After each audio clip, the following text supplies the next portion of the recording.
जो जगत के पिता है वही हमारे आपके गुरु हैं। महादेव को कहा गया है जगत के पिता, जगत के वह पिता हैं, वही हमारे आपके गुरु हैं। अब हम आप उनसे जुड़ाव की स्थिति में है, किस रूप में? शिष्य के रूप में। भक्ति भाव से तो हम आप जुड़े हुए हैं। ये कल मंदिरों में बहुत सारी भीड़ होगी। मुख्यालय रांची से भी आया है संवाद हम सबों के बीच।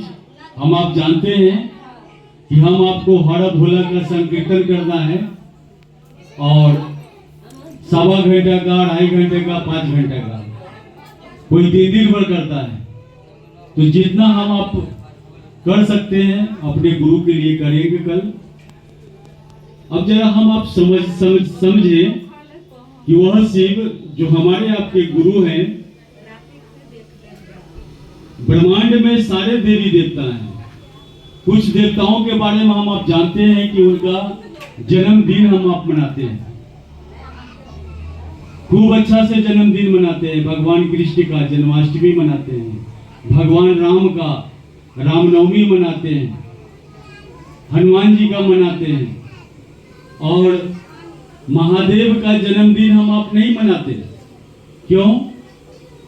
क्योंकि हमारे वेदों ने, ग्रंथों ने उनका जन्म होने का बात नहीं कहा है और न हमारे विज्ञान में यह बात आई, न हमारे ऋषि मनीषियों ने यह बात कही। हम आप उनका स्थिति दिवस मनाते हैं और कल हम आप स्थिति दिवस मनाने के लिए ही मंदिरों में और महादेव के शिष्य को अपने घर में अपने परिवार के साथ हरा भोला का संकीर्तन करेंगे, बैठकर अपने गुरु को याद करेंगे। तो आज हम आप समझें कि वह महादेव जो जगत के पिता हैं, उनका जन्मदिन हम आप क्यों नहीं मनाते? तो जो जन्म लिया नहीं है वो अजन्मा है। नामे है उनका शंभु। थोड़ा सा शंभु पर जोड़ दीजिए। स्वयं भू, जो स्वयं इस भू पर आया, इस भूमि पर, जिनका जन्म हुआ ही नहीं, तो वह हमारे आपके बीच आए स्वयं भू बनकर, जो स्वयं आए और सारे ब्रह्मांड के देवी देवता उनको पूजते हैं।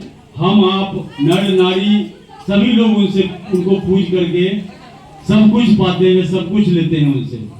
और याद से नहीं, आदिकाल से होते आ रहा है कि हम आप महादेव को पूजकर बहुत कुछ पाया है। रावण ने भी तीनों त्रिलोक की शक्ति मांगा और रावण को भी मिला। बस उस शिव के बारे में इतना ही हम कहेंगे कि हम आप शिष्य के रूप में ये जो 3 विधा हमारे साहब हरिंद्रानंद जी जो दिए हैं, इस तीनों विधा से हम आप अपने गुरु से प्रेम करेंगे। जब किसी आदमी से हम आप प्रेम नहीं करते तब तक उसकी परवाह नहीं होती। अरे क्यों परेशान हैं आप लोग? दीदी आप लोग क्यों परेशान हैं? बहुत हल्ला हो रहा है पीछे। ना सुनते हैं लोगों को, ना सुनने देते हैं। तो यह प्रेम का विधा है जो साहब ने हम आपको दिया है। इसी प्रेम से मीरा ने कृष्ण भगवान को पकड़ लिया था और साहब का और मीरा का, साहब हरिंद्रानंद जी का और मीरा का एक ही लक्ष्य था। उन्होंने क्या कहा था? मीरा ने कहा कि